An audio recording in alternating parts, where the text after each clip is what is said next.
certaines personnes auraient trouvé le responsable du coronavirus, ce serait Dieu.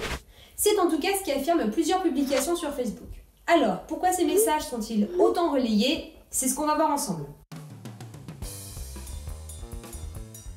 Vous l'avez peut-être aperçu sur votre feed Facebook. Depuis début mai, cette vidéo circule massivement. On y voit des Indiens jetant des statues de leur dieu dans un fleuve. La raison? Eh bien, ils ne les auraient pas protégés contre le Covid. Cette vidéo est devenue virale puisqu'elle a été partagée des milliers de fois par les internautes, notamment dans les milieux chrétiens évangélistes. Et cette publication laisse donc penser que la propagation du virus serait due à une puissance divine qui déciderait ou non de nous protéger. Mais pourquoi ce post ne prend-il pas en compte les explications scientifiques pour parler de l'épidémie? D'où vient ce virus? Que sait-on de lui? Et puis comment se propage-t-il? Eh bien ça, en psychologie, c'est ce qu'on appelle une erreur fondamentale d'attribution. Pour expliquer simplement, c'est lorsqu'on a tendance à minimiser les causes externes d'un phénomène au profit de nos convictions personnelles. Ici, la cause externe, c'est la science. Comment ce virus s'est-il développé? Comment se propage-t-il? Et les convictions personnelles, eh bien, c'est la religion. Et attention, si cette idée que le Covid est l'œuvre d'une entité mystique vous étonne, eh bien sachez que ce n'est pas la première fois que ça arrive. Je vais même vous dire, c'est quelque chose de très courant qu'on retrouve régulièrement à chaque nouvelle épidémie. On se fait un petit tour dans le temps, 6 ans en arrière.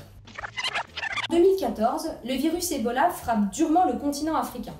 La maladie se répand rapidement et la létalité est très élevée. Les médecins du monde entier sont mobilisés pour aider les pays les plus durement touchés. Mais rapidement, certains chefs religieux affirment que ce virus est en réalité un châtiment de Dieu contre les actes immoraux des hommes. Pour guérir, il suffirait donc de rester chez soi et de prier.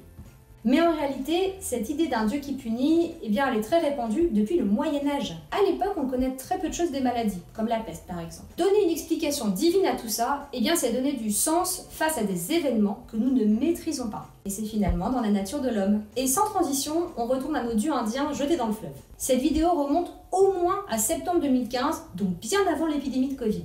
Il s'agit en réalité d'un rituel hindou dédié à la divinité Ganesh. Donc oui, la vidéo montre bien des Indiens en train de jeter des statues dans le fleuve, mais non, ce n'est pas à cause du virus. Lorsqu'une vidéo apparaît sur les réseaux sociaux, vérifiez systématiquement le contexte dans lequel elle est publiée. La date coïncide-t-elle? Est-ce que d'autres médias en parlent? Vous pouvez également vous rendre sur la rubrique Fake Off de 20 minutes. Ces réflexes vous éviteront de partager une fausse info.